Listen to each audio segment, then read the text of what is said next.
In 1903, the Wright brothers invented the airplane. It was hard to imagine then that today there would be over 500,000 people traveling in the air at any point in time. In 2008, Satoshi Nakamoto invented Bitcoin and the blockchain. For the first time in history, his invention made it possible to send money around the globe without banks, governments, or any other intermediaries. Satoshi is a mystery character, and just like the Wright brothers, he solved an unsolvable problem. Whenever this happens, it inspires incredible innovation. The concept of the blockchain isn't very intuitive, but still many people believe it's a game changer. Despite its mysterious beginnings, the blockchain may be the airplane of our time.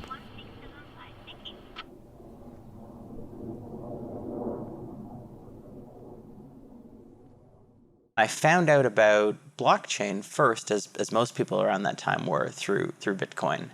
And personally, at first, I thought that Bitcoin was an absolutely terrible idea. I was teaching at Stanford back in 2010, and a teaching assistant for the class sent me an article. She said, oh, there's this really cool thing. It's open source money. And I remember thinking, open source money, isn't that cool? But it'll probably never work. I did what most people do the first moment they are exposed to Bitcoin. I discounted it. I thought this was silly internet money. You could mine it. It's like a golden goose. It took me about a year to really re-explore the technology. And so by 2012, I did what I tell most people to do today, is turn off your phone, lock your door, and study this technology for a day. It's the best advice I could give. I was on a sabbatical from work and decided I'd take a year off, live off some savings, figure out what I want to do. It was there that I discovered this little orange icon with a bee in the middle. I said, what is this strange thing? So I started looking, okay, Bitcoin, interesting. That was about 2012, 2013. And I haven't left the space since. I've just continued further and further down the blockchain rabbit hole, if you will. And I've been pleasantly surprised and had no reason to crawl my way back out and find another technology. There's a point at which it's almost like you can't stop. It just gets so interesting, and you're so fascinated by it, and you just want to learn more and more and more. And even, by the way, to this day, it's almost, there are new developments. There are new ways of solving problems, new approaches, and it's very exciting to be in this world. It feels really exciting to be involved in blockchain. Feels like we're at the forefront of something that has at least the potential to transform our interactions between each other, between corporations, the underlying infrastructure of both the private sector, but also of government. For me, part of the fascination is that we don't yet know exactly what this thing is, and yet there was still lots of people gathering around it. I thought of it as like, a space rock that crashed on Earth, right? You'd have a bunch of people that gather around, and they're all pointing, what is this thing? And you don't really know what it is, but it's still very interesting.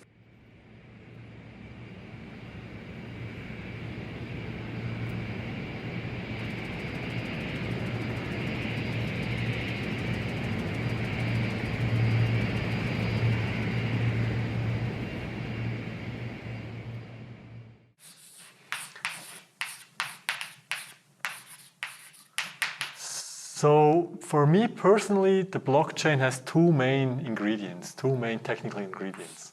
So one ingredient is cryptography. And when I say cryptography, I really mean asymmetric cryptography. And the other ingredient is so-called distributed systems. But these are the two main things. If you understand these two things, then basically you understand all the technical details of blockchain or Bitcoin, for that matter. You have the ability to create records that are indelible. You have the ability to transfer value by making updates to those records. And you have the ability to automate updates to the records through these things called smart contracts. And that means potentially that you could transform the structure of financial services. Today, there are all sorts of institutions that exist to maintain sets of records, to be a trusted third party is the industry parlance for it. And that role is potentially fundamentally reshaped. Blockchains are networks. And networks that we see today, Alibaba, Airbnb, Uber, those are interesting networks, but they're centralized networks. Here, you're going to have networks that are decentralized, that are working more on as a cooperative. I think some of the challenges will be what are the economics of those networks, what are the economics of certain blockchains versus today's discussion, which is all about the technology. I think tomorrow's discussion will be about how do you build network effects off of these new railroads. And what's especially interesting for me is that it was a grassroots movement from the technology sector, not sort of the movement of established businesses trying to get in to find a new selling point. It's really a bottom-up movement from us geeks. It's one of the most amazing things in science that happened in the last 100 years, that this thing is actually possible, that you can digitally sign transactions or other kinds of information so that you can prove to people that you actually signed this. It's much more secure than these, curvy, wriggly signatures we usually use in our everyday life. And it probably will replace those things soon enough.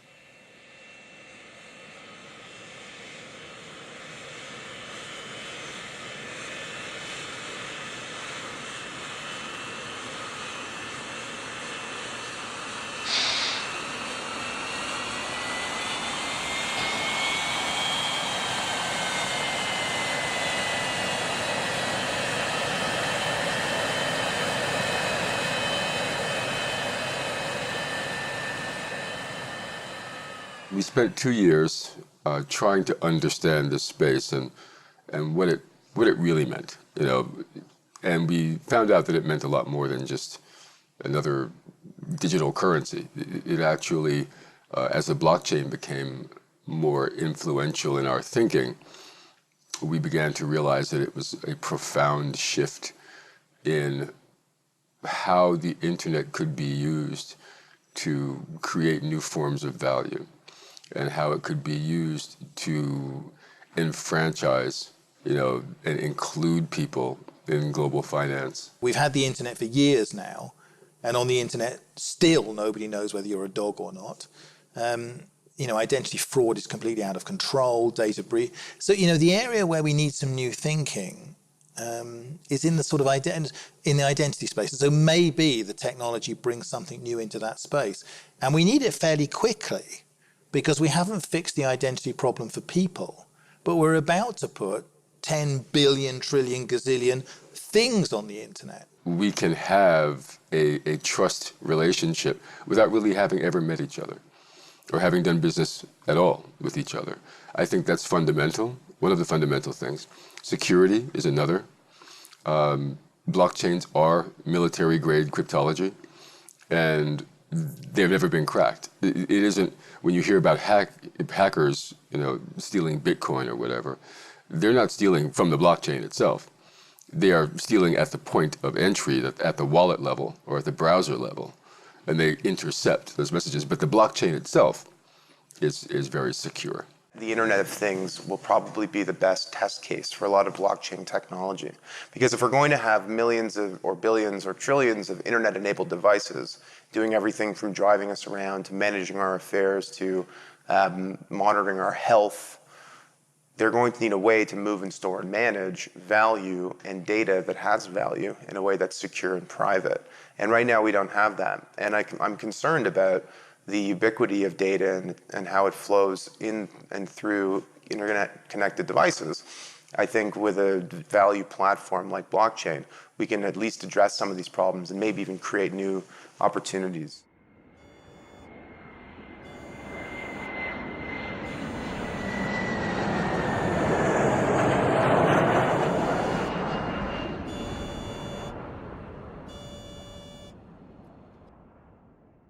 cannot sit in our office and study and whatever. Of course, we do that as well, but we need to go out. We need to participate in this whole blockchain community. And honestly, what is very new to me, especially the younger person in my team, how enthusiastic they are about it. So if there is a hackathon, for example, organized, whatever, they never come to me and say, Jan, can I go there? Can I get some money for that? They just go. You know, they're just so interested. They just go and participate and share what they learned, and we have further discussion. And I believe this is really a new way also for us how we deal with this kind of new technology. We are really in the middle of it. Nobody tells us what to do. It's really we together shaping, let's say, what the ambition, what we stand for in the end for blockchain. We need to be much more technological. We need to have an awareness of how something is programmed in order also to check if the programming is correctly or not. So these might be a kind of capabilities that at the moment we have, but not in the way that it's needed for the future. So I think in the future you always need to have a kind of IT or technological link to the things in order to understand them. Otherwise you always need your IT guy sitting next to you, helping you in the understanding of the problem. This is not something that's going to impact one or two industries. It's going to affect every industry in the same way that the internal combustion engine affected almost every industry, the same way the internet affected almost every industry, the way the steam engine created new industries. So this is one of those big generational technology shifts that will require a concerted and focused response. Otherwise, you'll miss the boat. And I think we are all also in the financial service industry trying to recognize that we don't have to be defensive of that, but we rather have to embrace not just this technology, but this enabler that it brings us to actually access a vastly underutilized or undiscovered market that we have to really do business with on an eye-to-eye level. We talk to all sorts of senior executives in financial services, and often we talk to them and they'd say, well, we've looked at Bitcoin, we've had smart people come in and explain to us how the blockchain works, but I still just really don't understand what it means for my business. And I think that makes sense in a way, because if you think about an iPhone, for example, what's really important when a new iPhone comes out? Is it that there's some new chipset, or they have some new way of compressing frequencies? I'm not an engineer. I don't know how any of that works. What matters to people is what they can do with the technology. Of course, success is in no way guaranteed. One day we may look back on this and say, "Oh, wasn't that great?" But if you ask me, I think there's undoubtedly a huge amount of progress that has already been made, and there's something here. I find it hard to believe that I'm going to look back in 10 or 20 years and say, "Oh, none of this ended up happening," because we're really seeing a new way of transacting value on the internet.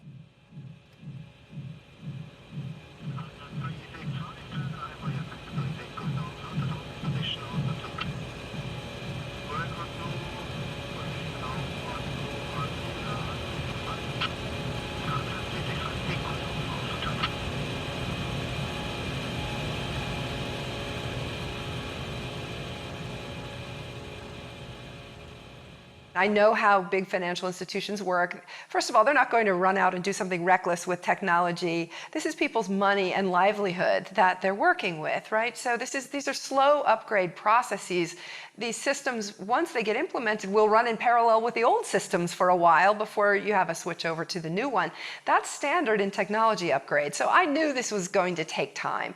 But yes, sure, there are antagonists. There are players who are threatened by their business model. It's the AT&T, Verizon, Kodak analogy again. Their business model is threatened by this. And of course, they're going to do things to try to slow down and water down the transformational networks that are being developed. And so there's a game theory approach to how the technology is being rolled out in the markets for sure.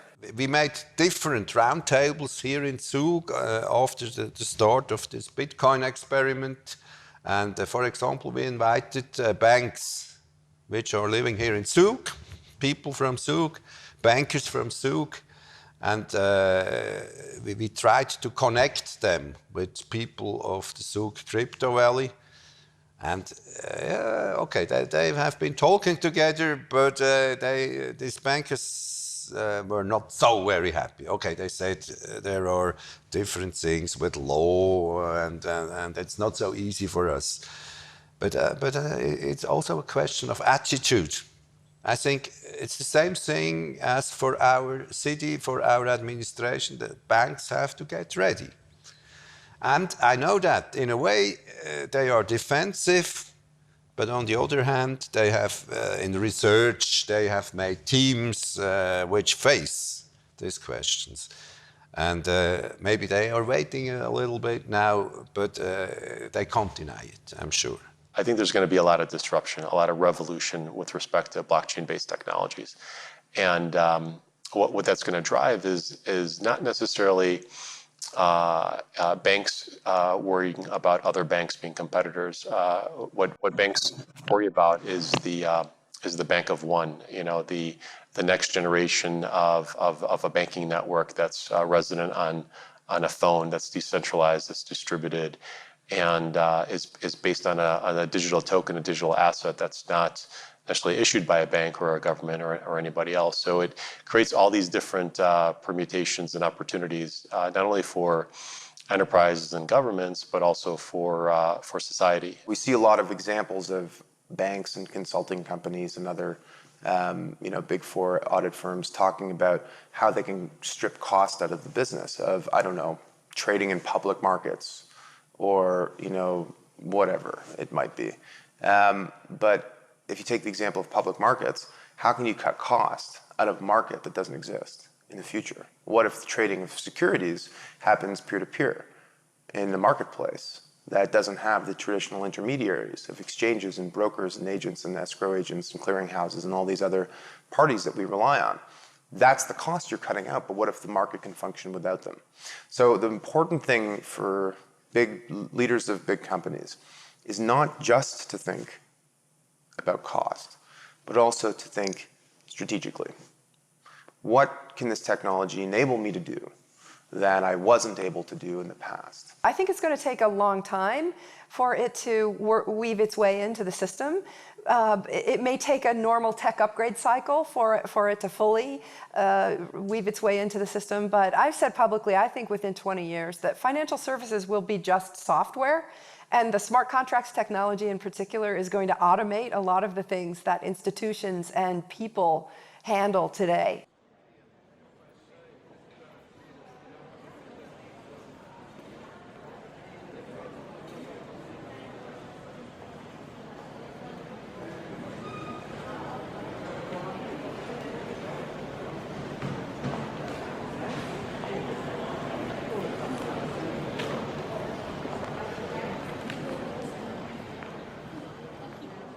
.74% of the world's population, according to the World Bank, does not have access to basic financial services. In my home country, in the United States of America, which is one of the most wealthiest countries in the world, about 50% of the population does not have access to basic financial services, including bank accounts. There's a huge amount of people around the world that don't get to experience and be a part of the global economy because they don't have access to the financial system for a variety of reasons. I do think this technology will lift a lot of people out of poverty, but will also be an inclusive technology that allows more people to engage in global commerce. I don't like to think that we're creating so much prosperity for the less than 1%. I like to think of purpose-led businesses. And by the way, that's the trick, I think, for large corporations, is to understand that the cost efficiencies of embracing this new technology will potentially widen their accessible markets at a cost that's reasonable. And that in itself will create prosperity in different areas. Something that I think we should think about. Pretty soon, when smartphones can be had for less than $5 each, which is right around the corner, nearly every person living in poverty on Earth will have access to a smartphone and be connected to a network. That is game-changing in and of itself. When you have digital wallets on these phones and you have the ability to trade assets, we're going to answer that question, what happens when everybody has money? Because capitalism itself has thrived in some areas by the natural exclusion of others from markets. It actually uses that scarcity principle as its driving basis. So what happens when money is not scarce? We will look at people and say, okay, what is the things that I cannot do and that we can, join forces. Much more than today, where we look at people and say, okay, how big is your car and how much money do you have on your bank account? So I believe that the future will be even more human or humane, human, than the last 100 years that we've seen.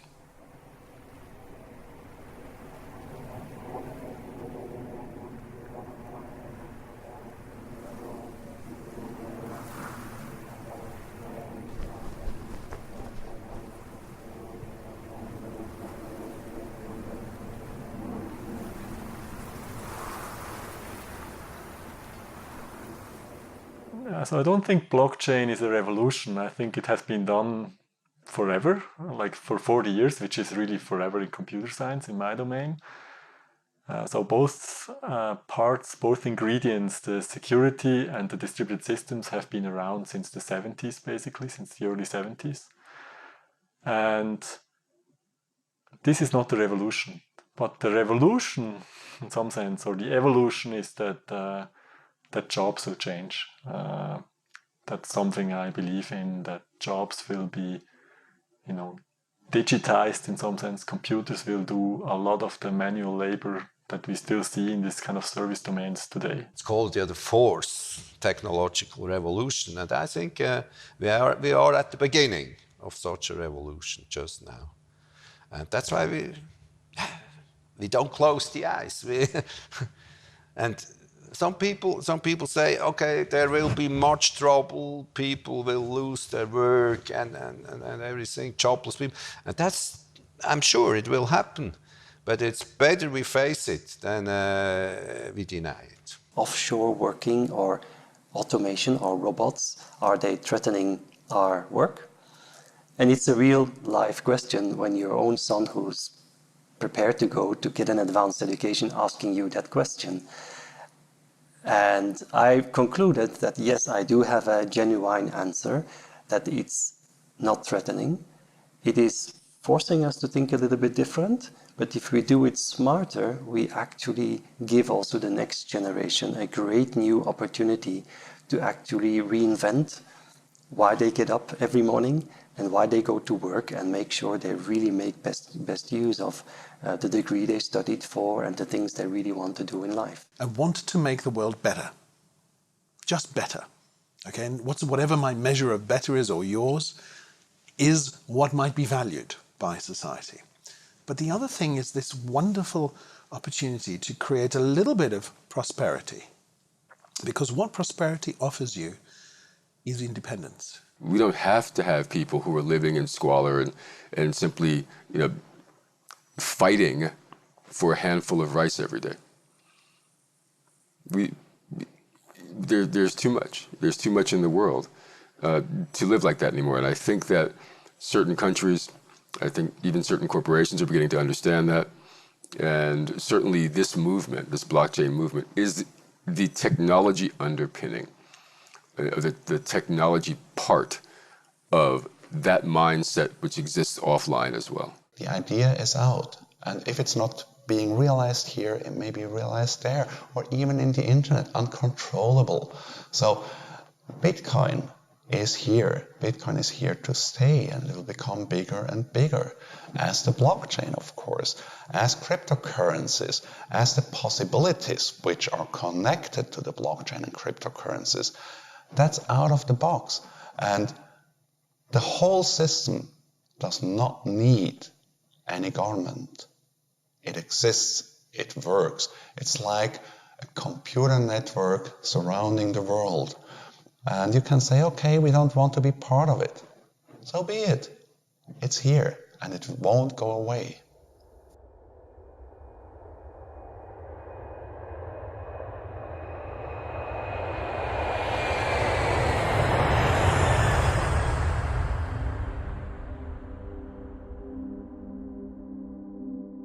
I feel like this is a generational opportunity for entrepreneurs and investors.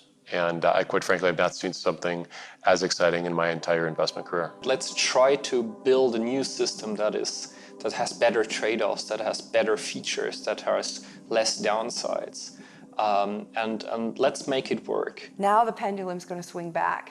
And what that's going to do is, frankly, make confidence in capital markets higher. Blockchain has enormous potential implications outside of financial services. And we might even actually see the full-scale implementation of some of those more real-world applications leapfrog financial services. This invention, when it came up in the 70s, this is really one of the totally groundbreaking ideas, right?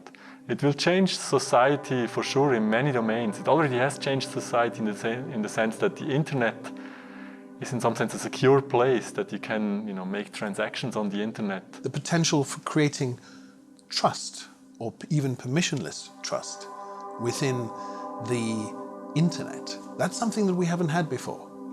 And so its impact on society, on business, on government, could be profound. Blockchain is, to be fair, nearly 10 years old. But I think it's got another 10 years to run before we really see what its long-term impact is. I think it's going to be a long, much more steady journey that we go down, and you're going to see multiple technologies inspired by this thing. Blockchain technology is not the solution to all the problems under the sun. And I think as it matures, we will begin to see its potential benefits, but also its limitations. You can deny it or you can face it. And we always said we have to face it because these things are coming up if we want or not. I've really seen very long-standing partners when they saw the whole opportunity really to change, to say, hey, I don't understand everything, but I understand there is something behind, so we need really to go forward. That's really great. People often say that necessity is the mother of invention, but I like to say that necessity is also the mother of adoption. Because if there's a real use case that people need a technology for, well, they'll start using it. I started with Commodore, we had Atari, we had Apple. At some point in time, Windows came, and everybody just started to use Windows without asking what is the code behind it? What is the code behind moving the mouse? We have a whole lot of possibilities. Everything will change. It's like, in my opinion, the possibilities are endless, and it reminds me a little bit of the situation as if we all of a sudden have two huge inventions or three inventions in one moment. We actually are living a very interesting window of opportunity, and I'm surely very, very excited to fully embrace that. And even one little step can be a great step for mankind. And I think that we are exiting the industrial age and that we are entering an age that we still have to name. Where that will take us, I think, is very hard to tell at this point, but my suspicion is it means a sort of resurgence of the notion of community. It absolutely feels like a whole new paradigm for changing the world. Yeah, we're at a crossroads. We're at a crossroads here. We have the wherewithal now to create technology that would actually help the entire human race. The question is, will we do it? But we can do it now. There's so much innovation that blockchain technology has spurred all throughout the world, and I have absolutely no doubt in my mind that this technology is going to affect everybody. I would say in 10, 20 years time frame, there won't be a human being whose life is not impacted by this technology.